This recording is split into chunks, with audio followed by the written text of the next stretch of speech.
What's up everybody, Christian James here. Today's video, I react to Trudeau reacting to Danielle Smith making the announcement that Alberta would be the first province in Canada to set an age limit and parental rights when it comes to kids and minors transitioning.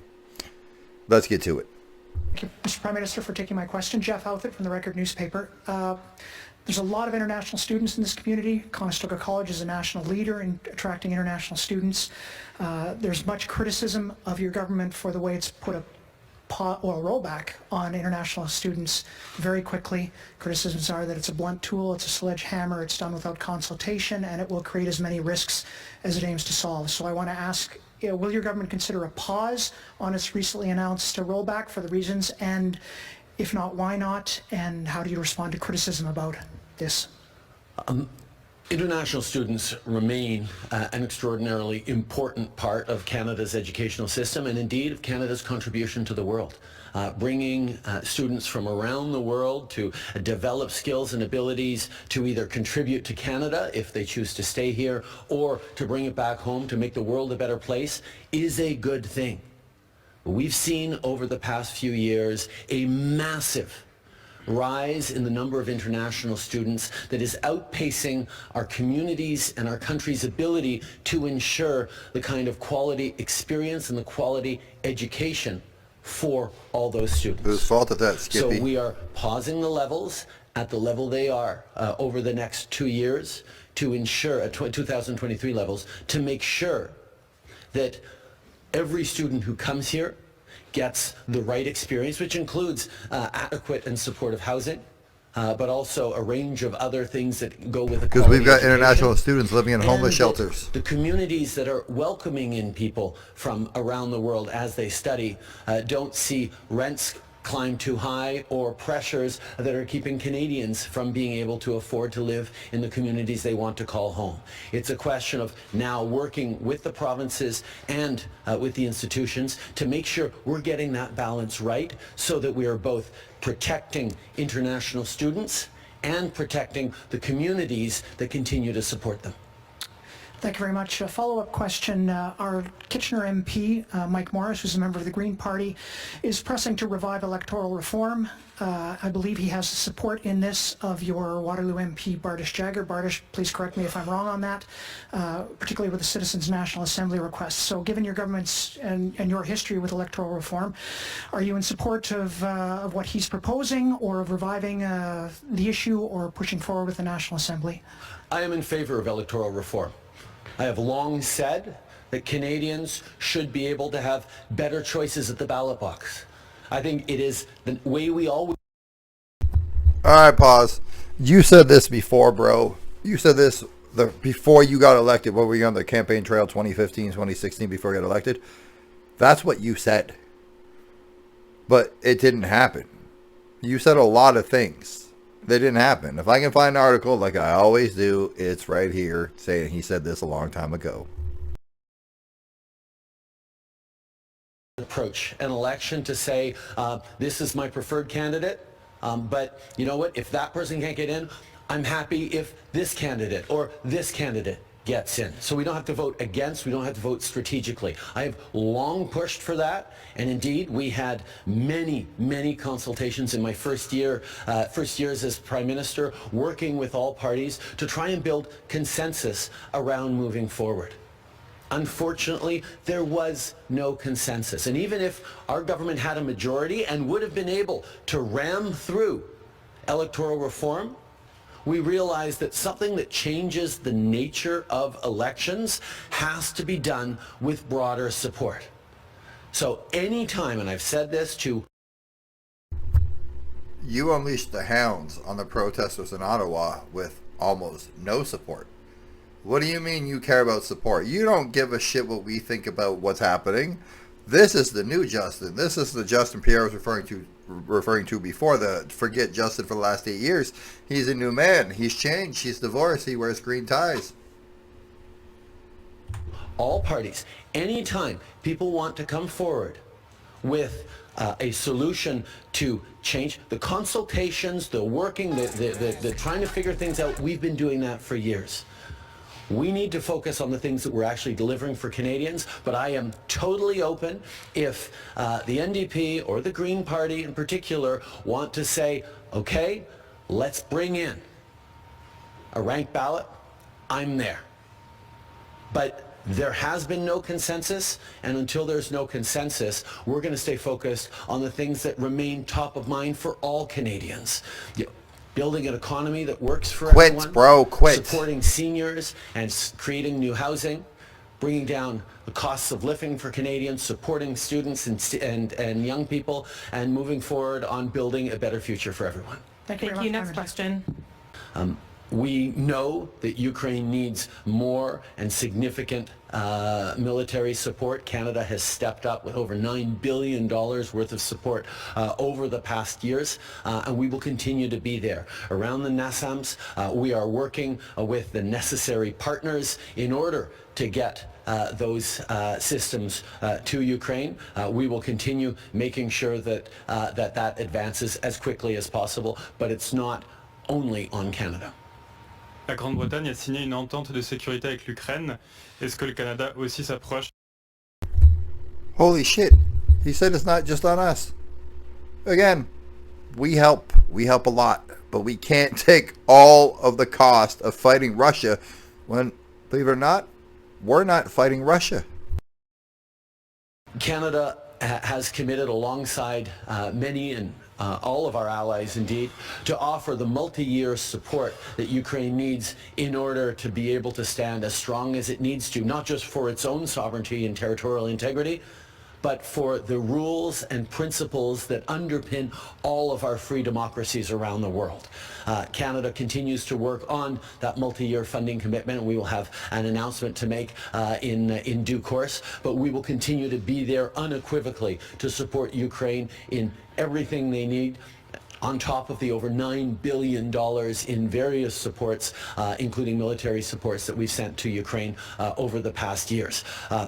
Most parties in this House are unequivocal in our support for Ukraine, and I am still optimistic that at least a few Conservatives will listen to Volodymyr Zelensky, and when it comes to voting, we've already sent billions of dollars. We're tapped out. We'll stand up. Our credit and be needs counted credit right in their now. support for Ukraine. Ukrainian Canadians across the prairies and across the country are asking their Conservative MPs to stand up for Ukraine in this upcoming vote, and I know a lot of people are watching carefully to see if indeed Conservatives stand with Ukraine. Thank you. Next question. Morning. CSIS has warned that foreign interference is an existential threat to Canadian democracy and that the government needs to shift its perspective to take it seriously. Do you believe it is an existential threat, and has your perspective changed over the last year and a half?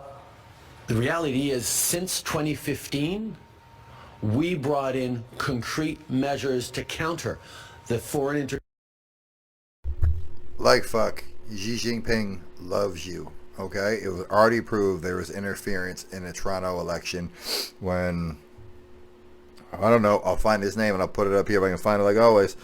It was found that there was interference against him in the election where they coerced him with a prostitute or something, or an escort or something of that nature. Again, if I can find it, it's right here. You know how we do around here. But it's a yes or no question, Trudeau. You haven't done anything. We have, what, 4 or 5 Chinese police stations in Canada, or had? Like, give me a break, bro. You ain't doing nothing for nobody. That we know is increasingly a real and fundamental threat to democracies around the world. That's why, after having seen the 2016 election in the United States, the 2017 presidential election in France, in 2018, Canada created the rapid response mechanism when we hosted the G7 so that we could respond more quickly to foreign and interference threats to our democracy. We also created a oversight committee of top public servants and security experts to ensure the integrity of our elections, which kicked in for the first time in 2019 and again in 2021 and in by-elections since. We've continued to move forward on measures that increase transparency, accountability, and the tools that we have to counter the very real threat of foreign interference. We know and have long known that countries known. like China and Russia China and Iran is the and only others reason you're are Prime Minister. trying to influence and interfere in our democratic processes and have for years, which is why as a government we continue to step up on the tools, on the public awareness, and in our ability to protect our democracy, because yes, it is indeed an existential threat to democracy to see the kinds of deliberate undermining and interference of democracies that certain foreign state actors are engaged in. The CSIS warning said that the government needs to willingness to take decisive action and impose consequences on foreign interference actors. Why has your government not taken action against more of these actors? We have taken action, and we will continue to take action. Protecting our democracies is something Zero that we work, action, bro. with our Zero colleagues action. around the world, our partners around the world on, whether it's Five Eyes or G7. It's something that we continually look at the tools that our security agencies have to protect communities, to protect citizens, to protect our structures of democracy. We recognize as well that diaspora communities, whether it's Chinese Canadians or others, are often the first victims of interference in our democracies, and we need to make sure. First victims, first culprits, first whatever. Clearly, if you're from China, India, Iran, I guess I'd probably find a Chinese person, an Indian person, an Iranian person if I was from there to kind of help me out with this, right? It would make the most sense. Being from Iran and asking me to do it, probably not going to work your way, but if I'm from Iran and you're from Iran and hey, here's a little bit of money, you know what I'm saying? We are supporting them specifically, as we have been and as we will continue to. Foreign interference is a very serious matter, which is why we're pleased that the inquiry on foreign interference into our democratic systems is ongoing, and we will be there to support it every step of the way, as we have from the beginning. Thank you. Next. Good morning, Prime Minister. Rahman Hamidi with the Canadian Press. Will you invite Danielle Smith to meet while she's in Ottawa next week and directly raise your concerns about her gender policy proposals? Canadian parents. I've never heard that man sigh like that in my life. I didn't turn the volume up on that, people. That was... He's exhausted with these questions. He's fed up with these questions, and he has to toe a line now because he wants everybody to vote for him. No one can hate Justine. Love their kids, and we want the very best for them, and we want them to be kept safe. LGBT youth across this country are among the most vulnerable to homelessness, to suicide, to a range of things that can harm them. We need to be there to defend them. We need to be there to protect them. And I know Canadians across the country are doing. Pause, bro. Don't drag all of us into your stuff. Look, I won't let a kid be homeless. It's not an LGBTQ, A, B, C, D, E, F, G, elemental P thing. It's a do the right thing. It's not because they're gay. If a kid's homeless, I'm not going to let a kid I know be homeless. Be fucking real. I don't care if they're gay or not. Knock it off, Justin. Just that. It is telling that the week after welcoming far-right American conservative Tucker Carlson to her province to sit with him on stage, Danielle Smith has now moved forward with the most anti-LGBT policies of anywhere in the country.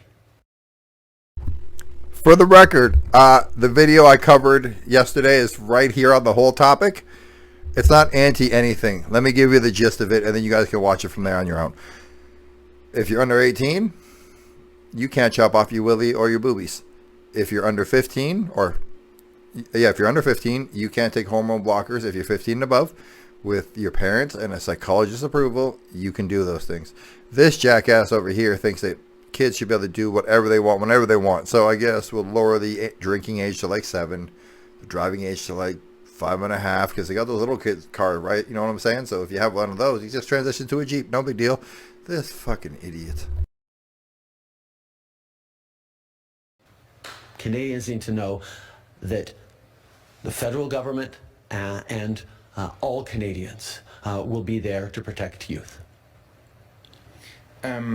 just on a different topic, why haven't you called the Israeli Prime Minister about the case of Mansour Shoman, the Canadian citizen who has been working and serving as an aid worker during the conflict in Gaza? I've had many conversations with Israeli leadership to emphasize both the importance of moving towards a two-state solution and the importance of respecting the rule of law and protecting civilian life. On the issue. The question is, though, sir, did you ever have the same conversation with Hamas? Of this individual, without going into details on privacy matters, I can tell you that all levels within our government are fully seized with this. We are engaged with all partners, including the Israeli government. We are following up as necessary in an extraordinarily active way to determine what happened and how we can help this individual. Thank you. Next question. Jeff Pickle, CTV Kitchener. Question on behalf of my national colleagues. First, President Biden put forward sanctions on Israel's settlers accused of attacking Palestinians and peace activists in the West Bank. Will you and your government do the same? Settler violence in the West Bank is absolutely unacceptable and puts at risk peace, stability in the region, and the path towards the two-state solution that is absolutely essential.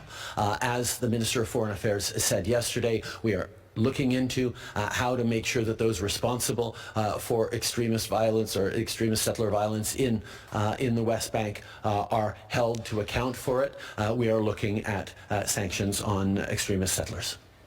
And on to the topic of the day, these housing accelerator funds in the term, affordable. How do you put sanctions? What the hell? I know what a sanction is. And I understand how you apply it to a country or a group like the Taliban who presumes power of a country like Afghanistan, for example. How the hell do you just apply it to settlers? Like, I'm going to have to look more into this, but this, you can't just sanction. You're going to sanction me because you don't like what I said? Affordability used a lot. How does it help that bottom end of it with the homeless issue that we have in many Canadian cities? Well, first of all, the $22 million investment that we're making here in the city of Waterloo is going to unlock 15,000 units over the coming years.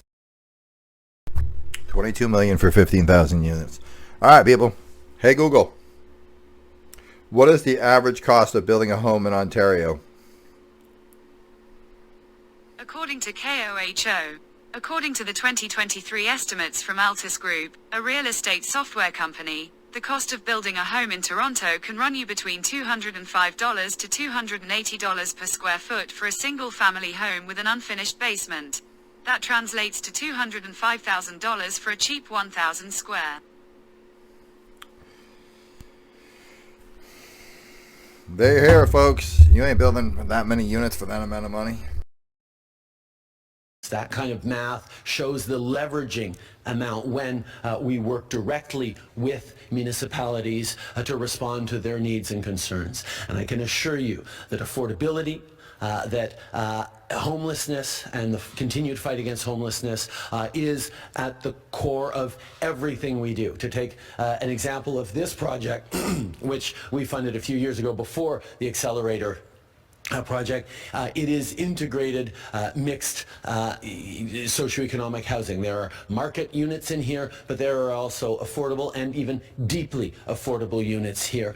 That approach of making sure we're taking care of the most vulnerable and giving them opportunities, not just for places to stay, but for beautiful places to stay with full dignity, is part of what we do. We know there's a lot more work to do, and we're doing it, working with municipalities, working on on countering homelessness, and supporting the most vulnerable.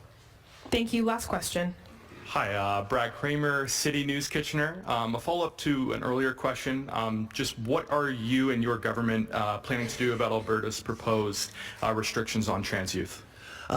Obviously, the first thing that we've seen is a number of Albertans, whether it's doctors or teachers or community organizations, nobody, but I'm sure they're out stepping there. up to voice their concerns directly with their premier about this anti-LGBT youth legislation. That's not anti-anything. It's make a choice when you're 18.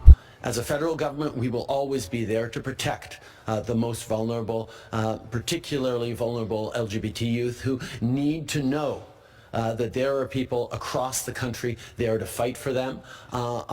If Premier Smith wants to fight someone, stand with us and fight for Canadians on lower grocery prices, on affordable fuel, on more housing, on fighting climate change. Fight with us to defend the rights of vulnerable Canadians.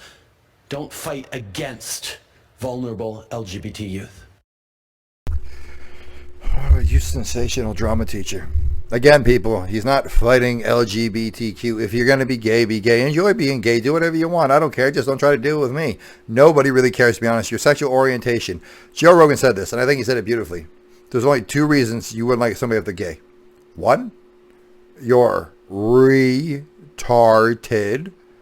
Number 2, you secretly like the taste of dick. Nobody cares. But as far as it goes to mutilating your body, and you can say, oh, Christian, that's not what it is.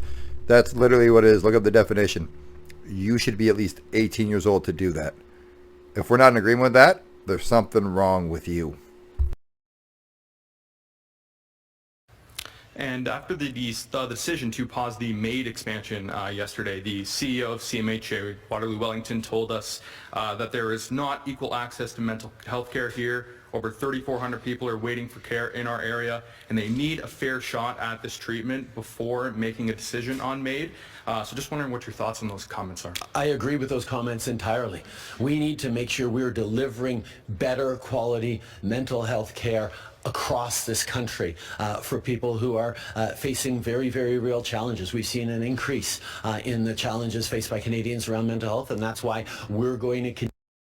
So what you're saying is, buddy, is our society has got so weak that everybody needs someone to talk to. Look, people, some people have legitimate mental issues. Some people, like us, have mental health issues, like they're depressed more than others, and yada, yada, yada, yada, yada. Your mental health is tied to your physical health, and your physical health is definitely tied to your mental health. If you take care of your physical health, your mental health will be much better. Well, Christian, how do you know that? Well, when I started lifting weights, I was severely depressed. I didn't know what to do. I went online, and I literally typed in, how do you cure depression without pills? It said, create endorphins. I typed in, how do you create endorphins? It told me to go to the gym. Well, here we are. I'm telling you, it works.